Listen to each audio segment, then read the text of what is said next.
An Uncommon View presents a Kennedy Center American College Theater Festival workshop with Lisa Dalton, Weaving Method into Michael Chekhov.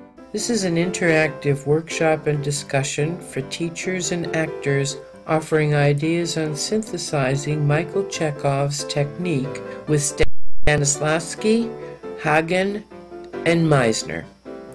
Orientation to the historical and the practical applications of this imaginative approach, including psychological gesture, archetypes, characterization, and atmospheres with internationally renowned master teacher Lisa Dalton.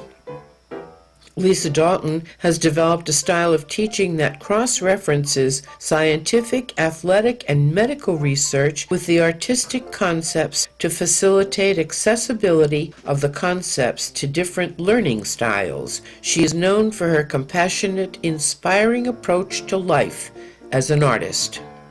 Lisa Dalton is a master teacher of Michael Chekhov technique. She created and was artistic director of the first two international Michael Chekhov workshops at the Eugene O'Neill Theater Center, on the founding board of directors of the International Michael Chekhov Association in 1993, and has taught in Moscow, London, Berlin, Paris, Brussels, and the Caribbean, and at various universities in the United States. She co-produced From Russia to Hollywood, an award-winning documentary on Michael Chekhov. Recent TV appearances include 2005 ER season finale, Carnival, and numerous commercials.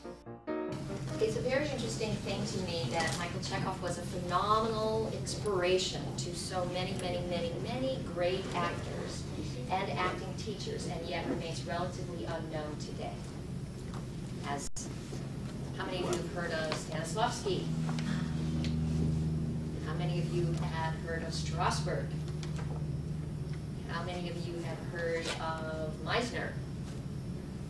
How many of you have heard of Uta Hagen? Viola Spolin? And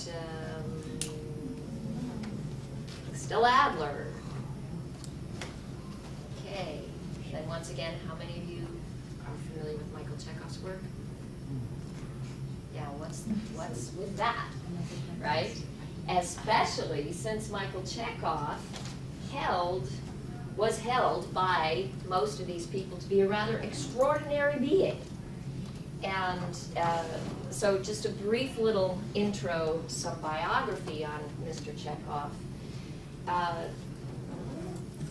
He was considered and is considered by most Russians today to be the greatest actor that ever lived. Why is it then that we think Cherry Orchard and Uncle Anya when we hear the name Chekhov, or you know, Beam Me Down, Scotty? and how many? If 10 years ago you had seen this word, how would you have pronounced it?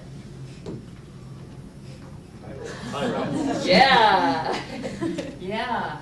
So, you know, Joseph Pilates and Chekhov were contemporaries, and they both developed their techniques after World War I, primarily after World War I. I think that the well-knownness of Pilates is to the field of fitness what the word Michael Chekhov will become eventually to the world of actor training. And it is one of my beliefs that the reason that we don't have more Chekhov in actor training today is because we don't know how to A, understand what he was doing. Sonia Moore, how many people know Sonia Moore? Sonia looked at me, she said, Stanislavski told me that Michael Chekhov's work is the most brilliant, but that he's a genius and you can't teach it. Uta Hagen said to me, Michael Chekhov's the most brilliant actor I ever saw, and my husband Herbert trained with him. But Michael Chekhov was able to imagine the character and then do what he imagined. And I tried that, it was death to me, and it's death to 90% of the actors who try it. Come on in. To me, what I heard when she said that is visualization doesn't work. And what field of training today is not using visualization? Every athlete, sales, health, etc. And it's true, Michael Chekhov had such strong powers of visualization that in 1924, when he did Hamlet, he had no actor on the stage, and he visualized and projected the image of Hamlet's father's ghost. And audiences saw the image night after night. This led to a lot of anxiety in the Soviet Central Committee, and ultimately, after 4 years of begging and coercing and threatening and insisting that he A, put an actor on the stage, and B, stop teaching other people how to do that, that they finally decided to arrest him and kill him. Fortunately, he had friends in high places and he escaped. If we look at the situation with Stella Adler, when Stella Adler went to study with Stanislavski in Paris, how many people know about this little story? So, the group theater modeled themselves after the Moscow Art Theater, and they uptook what they believed was the method, Stanislavski method of acting, and went very deeply into an aspect that has become most famous. What am I writing here? Active memory. Okay. And Stella went to Paris in the early 30s and studied for 6 weeks with Stanislavski, and he said, honey, you're doing it wrong. Stella subsequently came back and told Strasberg, you're doing it wrong, and Strasberg said, I'm not doing Stanislavski. I'm doing me. And that, from that moment, there was the breakup of the group theater, which led to people like Bobby Lewis with streams from the group theater there, streams from the Meisner and the Adler and Bobby Lewis and a series, and Strasberg, right? And the thing about the group theater was that they came into renown at this phase when the film world turned from silent to talkies. And so the film world turned to the group theater for their acting. And one could say essentially that this stream became the predominant style of acting in film. And subsequently, in the United States, style of acting, the Hollywood style of acting based on this process became the standard worldwide for film acting. And then you saw a stream of theater performances trying to become film performances. And you saw a deep loss of avant-garde and experimental and alternative styles and forms. We can now close that until we hit when? The 60s, right? We went deep enough into this loss of and strict naturalism, and we sprung into Samuel Beckett and absurdism and things like that. If there was where people wanted to come in, they can. No, there's just someone who wanted to annoy us. Okay. You're annoyed, we can annoy ourselves. So what people missed was probably the second part of Stanislavski's speech to Stella Adler, which was go find Michael Chekhov. Because what he is doing is what I recommend now. Now, what happened was Michael Chekhov had a severely dysfunctional upbringing.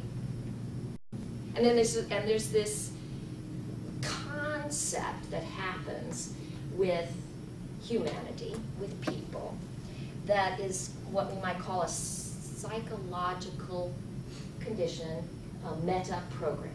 A metaprogram is a basic program, and the most common one that we're familiar with is the fight or flight syndrome. So each person has the general tendency to either fight when the challenge arises or flee, right? So that's a metaprogram, that basic, I'm a fighter, I'm a fleer, okay? And another metaprogram is the way we perceive reality. and relate to it. So in Maslow's hierarchy of needs, anybody know what the #1 need is? Safety.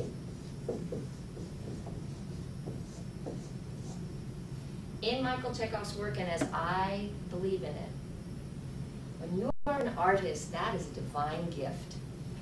I believe that very, very deeply. I see it. I have a grandson who's now 4. I will tell you, he is such a little actor, and you could see it when he was just months old. Months old. He's such a little actor. It's there. It's in him. There's just no question about it. And when you think about yourselves as artists, you think about when did the artistic impulse start to awaken in you? The moment that it awakened, you must say, you must have awakened from some place, from some sleep. Sleeping Beauty was in there somewhere, taking a nap. And when did that and how did that? It's all very mysterious. It is my belief, though, that it is an innate. It's something innate. It is born in your body. And therefore, why can't we find it, see it, and use it all the time if it's so innate?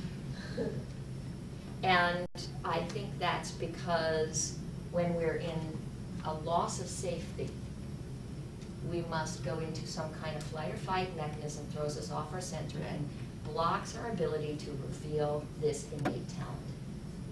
So what I'm saying is, how many people have ever worried about whether I have it? Do I have it? That it thing, do I have it? Can you imagine if you could go through the rest of your life never having to ask that question? Never having to ask it. So how many people have had a peak performance at least once? Sometime, yeah, where you just had that kind of fractured experience where you were just out there zoning and you loved it, right? You have to have had it at least once, and it's probably something that you had before you ever sought training. Right? Before you ever sought training. You had it. It was like, yeah, let's get some more of this. Let's get some more of this. And that's when you sought training. So that we could say, I could ask you then, what was it that you had then that could have possibly been removed from you because you didn't have training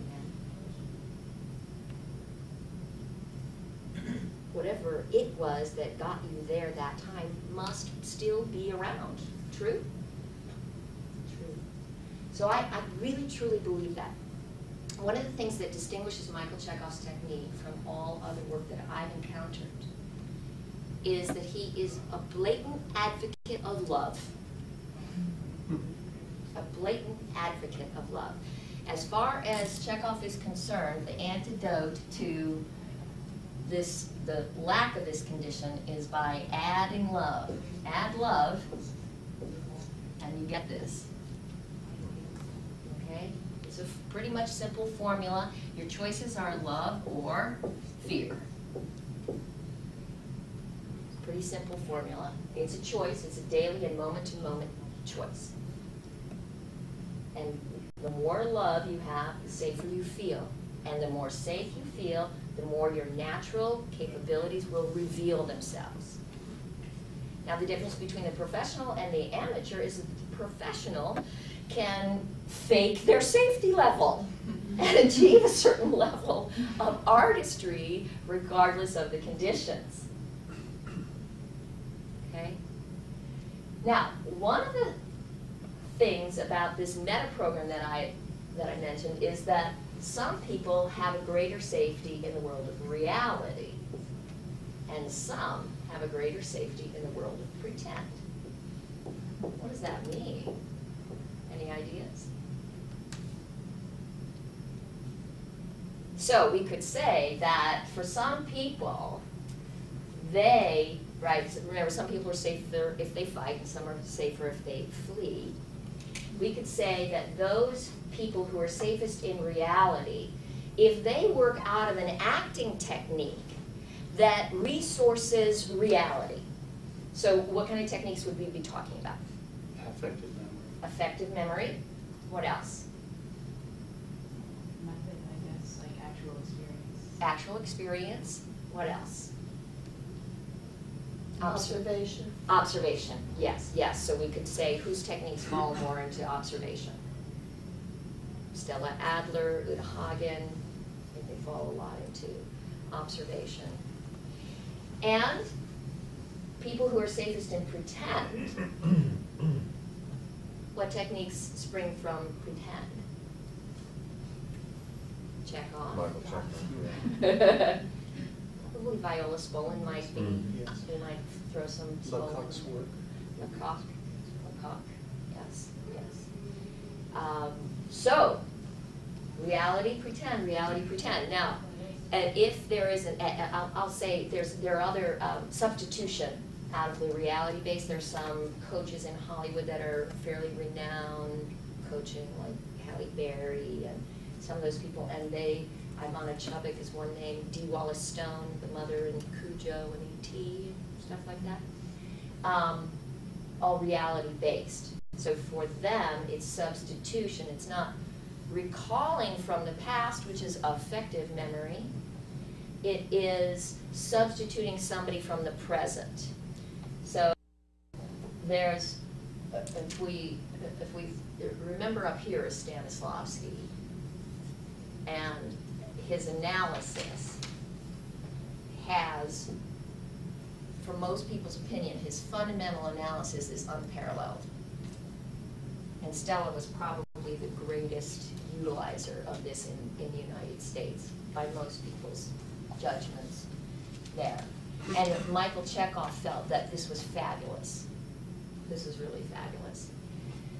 The gap comes over here when you've got analysis and you've got some people that we need, and this is where Chekhov comes in, analysis must get to synthesis. And if it doesn't get to synthesis, you get what I think I saw a lot of yesterday in judging the Irene Rhines, is a distinct lack of clarity in the objective. That's here. And for a few people who actually had clarity of objective, failed to achieve synthesizing what they had analyzed into the work. This is where the genius of Michael Chekhov really lies. Whether you are working out of observation, whether you are working out of memory, imagination, or substitution of present needs, and I'll go back to substitution of present needs here. So let's say that the character desperately needs the approval of another character. Let's say we're working together. My character needs your approval there. The technique would be that I would imagine someone today in my life right now. This is to give that moment-to-moment feeling. Someone from whom I need approval right now in my life, and I would substitute in my imagination, again, I am using my imagination, to work with you. And I'm in the moment, I track what I call my win-loss process. And this is one of the parts that falls apart from analysis when we get to synthesis. It's winning and losing there. When am I getting what I want and when am I not? And how am I coping, changing my actions, changing my tactics, all those things. So in this situation here is I'm in the scene and I'm picturing in this person from my real life, let's say it's my stepdaughter, okay? And I really need my stepdaughter's approval. And if I don't get it, I never get to see my grandchildren, so I kind of build up all these stakes from my real life there. And I work in this scene, and I respond the way Lisa Dalton would respond if her stepdaughter Melissa rejected her. Okay? Now, there's a couple of problems because today, many people are understanding that this love option is available and that the personality that formulated in you and was pretty much 95% completely formed by the age of 5 can be altered today without going through life deep, painful, physiological, and emotionally destroying life-changing circumstances. We can now do rapid neurological repatterning, rapid changes in the body that can help you change how you're operating on an everyday basis. What does this mean? We're getting healthier. We're getting able to communicate better. As a species, we are achieving that, which means that if I become a healthier human being, I have fewer and fewer. I don't need my stepdaughter's approval, okay? Which means I can't act the scene, but I can't be an actor, right? So as a human being, as we seek a process of balance, and if we continue to rely on techniques that would suggest to us that we must be in balance, because if I dealt with my memories and they don't produce pain in me, I can't be an actor. And believe it or not, I know you may find this terribly hard to believe, but there are some actors who actually, on some conscious or unconscious level, make sure their lives are squalid so that they have fodder for acting. But let's ask ourselves this. If you guys were all 2 years old, and you were to, you can stand up or you can sit down, if you were to be a 2-year-old who is in a high state of fear, okay, what would you be doing? Go ahead, go for it. Well, be quiet for 2-year-olds. Okay.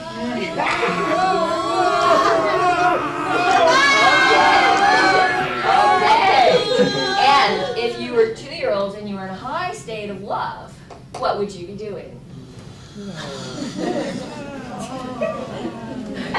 Yeah. Okay. So, now, if you want to achieve a peak performance, from which position do you think you would be more likely to spring forward into a peak from? Love. Love. How about that? And I highly have to recommend Michael Chekhov's audio series where he himself is talking about the art of love and how to use it as a springboard, as a fuel. Out of the Meisner work, the way most of the Meisner work is done, it's out of I, myself. Okay? Most of the effective memory is done out of I, myself. There. Whereas in the observational things, then it's observing what exists in reality and imitating. That imitation, the first primal way of learning. We imitate, say mama, dada, no, mama. So through imitation, we learn. And by the way, that's a perfectly wonderful way of learning. One of Chekhov's exercises is to go into your imagination and imagine some actor that you really enjoy playing the role that you're about to play. And then imitate that, in effect. Okay? So, where much of the teaching falls apart is it doesn't define the distinction between the I of the character and the I of the artist. Okay, so, the human being uses about 5% of their potential. And if we said that this was the whole sum total of the potential, we would be saying that they're using just this little portion on an everyday basis. Einstein thought he was using about 8%. Okay? So what is this other 95%? This is the realm of the collective unconscious, right? The human unified energy field, all that is the realm of archetype and imagination, your superconscious and your subconscious, and your connection to everything. And yet all we utilize on a daily basis is about 5%. And what 5% of this sum total we use that's the part that's pretty much 95% chosen by the age of 5 years old. After that, by the age of 8, it's virtually 100% except for those life-changing moments that I mentioned. Now, what happens is the physiology grows to fit the psychology. So if you know a set of twins, the more mature, the more distinct their biology becomes. Understand that if in this age of, at 3 years old, I start seeing that shyness is a much better deal than aggression, my biology begins to accept that energy form in it. Now, when I'm 13, it's a real big issue for me. Excuse me, don't want to have those. They're there, what are they doing there? Or they're not there, why aren't they there? You know, it's a lost situation here, and I want to hide those. And by the time I'm 70, because this biological imprint will increase with age, I am now here. Now, but let's go back to when I'm 18, and I have a chance to play Joan of Arc. And I can see Joan in my imagination. I can see her power. I can see that. And I go to do it, and it's just, it's what I call a disclick. That ever happened where you can see it, smell it, taste it, feel it, and you go to do it, it's like, ah. And to me, it's like my art. I knew what I wanted to do. It's like locked in here. I want to unprison it. You know, I want to release that gate and let it fly free, and my body just does not recognize this energy. It's like trying to get off the freeway where there's no exit. And there is no exit because most people don't go there, because I don't drive over there. So why would I make an exit over there? So here I am on the freeway, I'm looking over, I'm seeing hot homemade apple pie, and there's no exit, and I crash into the wall trying to get it. Or I get off at the next exit, and I drive around. I got a car full of friends who didn't see the sign, but I offered them hot apple pie. So I see some golden arches, and I buy them hot apple turnovers, and they're heavy. But not me. I'm not happy. I'm in pain. Because my biology doesn't recognize how to house that energy.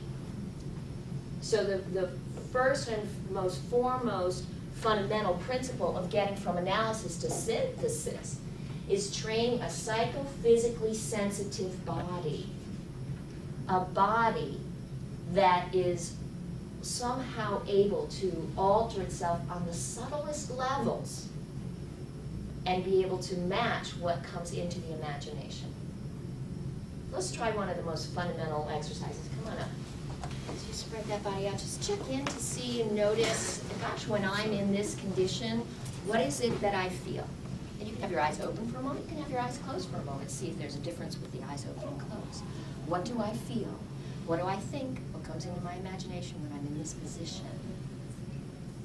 When you feel or sense or think you know what that means to you, then come down to the ground. Come on down to the ground. Make yourself small, hard, and tight as possible. In. Pull everything in. Squeeze it. Fist it. Hard. And notice. This awaken within me.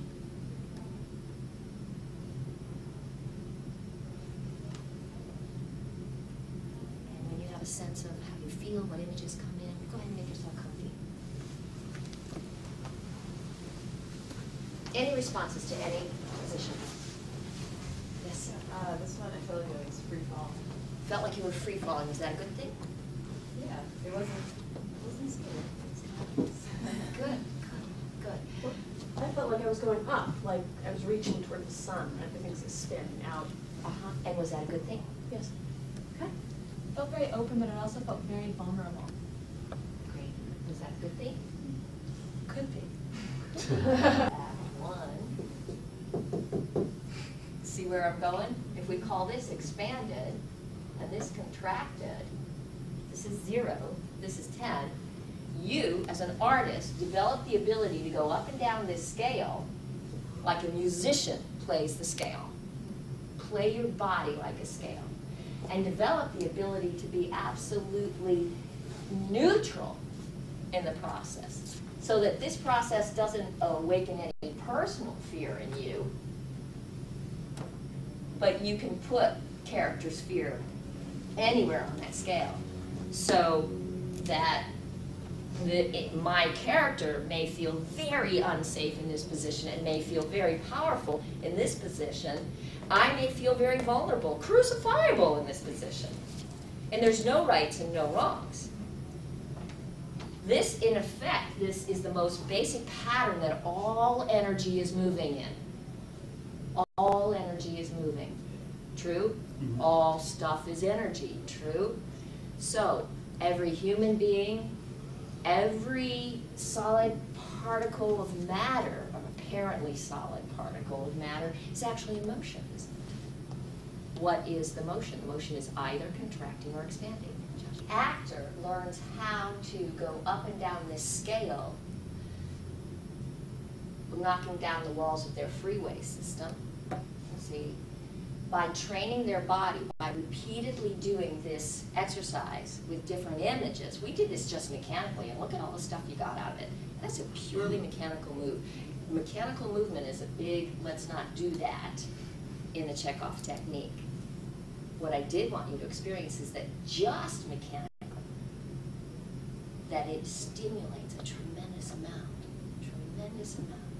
your inner psychological, your thoughts, how you think, right? Some images pop in for some people. How you feel, some emotions come in. What you want or don't want start to awaken in those differing positions. That a physiological movement can completely alter the inner psychological world. And we understand from all the scientific and biological research that's being done today that this is a holistic system. And so a movement, the molecules in the body are physiologically carrying chemicals, and that's the only way you can feel, is if you have the chemicals carrying the emotion. You see, you can't extract your thoughts, your feelings, and your will force from the physiology. So we want to be able to weave these things back and forth with each other. Use the body to change how we're thinking. Use our thoughts to change the body. You notate what your individual response is that comes out of your everyday self, and then you do exercises to enable yourself to experience that particular energy in a completely different way. We have, we always want to use polarity in the opposite ways than you think, and we want to use triplicity. These are the three primary laws of composition, and they lead to transformation, which is our goal. Why do we want to transform? Why do we want to transform? It can be fascinating. It can be such a powerful part of theater. Right. Why do we act? Why do we do theater? Entertain, communicate. Yeah, what happens if we do great transformation and the audience doesn't? Problem! Only takes two things to act. What's that? Actor, audience. Actor, audience. That's it. That's it. And so why do we act? What do we do with our performance? We transform the audience. Yeah. So we have what's known as in science as the law of harmonic attunement. So if you have a violin here and a violin here, you pluck the E string on this one, the E string on that one will vibrate out of the law of harmonic attunement. This is you, and this is your audience. There, you pluck the strings of transformation within yourself, and you show the audience the path to it. Imagine, I'm going to make a statement. I'd like you to respond to the statement with the words, who, me, and point to yourself. Okay? Let's close our eyes for a second. All right. I heard you won $1 million. Good. Point to yourself as you do that. Okay. Go ahead and point. There. Open your eyes. Look around. And what are you tending to notice? Everyone's There's a pointing to similarity? the same area. Yeah, There's a similarity in the body. You can relax now. That like you didn't move fully, right? But My thumb was there. yeah, your thumb is going right there, right? And I've gotten to teach in Moscow, London, Berlin, people from over 50 different countries. And regardless of the language, that it's astonishing how this part of the body tends to be the part of the body where the me lives that you are, that no one else is. It is who I am. Right? Who, me, this is me, I am. Who's doing this job? I am. I am. me. This seems to be where this center of the self lives. And Michael Chekhov identified this as the ideal artistic center. So in martial arts and in some other movement forms and things like that, we use these lower centers. But Michael Chekhov said that the I am of the being, meaning this part of the being, not this part, this whole part tends to be anchored in the body in the center of the chest, generally about 3 inches below that collarbone point, and about 3 inches in the center of the body. So he uses this.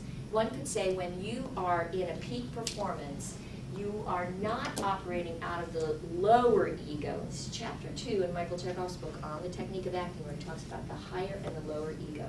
And this is again the defining difference in the I from the realm of Meisner and from the realm of effective memory. You are operating out of this portion of yourself, the everyday me that is the lower flight or flight reactive mind. And when you operate out of the I am state of the ideal artistic center, you tap into the unified energy field, the unlimited world of imagination. And the truth is, to recall something, that's an imagination exercise, right? To go out and observe somebody and then recall the observation is imagination. To drive down the highway and come into a traffic jam and start trying to figure out some other way to go is imagination.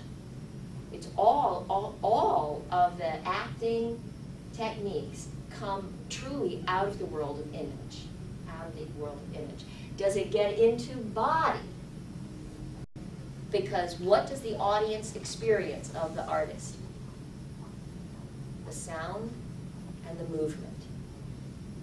Dr. Berglis's theory of perception, the human being processes about 40,000 impulses on first impression, and 55% of them are what we see, and 38% are how the sound is. And only 7% is what is being said. That's the script. So the tone of your voice and the movement of your body. Anybody ever watch a scene and you can tell that actor is really feeling a lot of stuff and you're studying it? Feel you're studying it?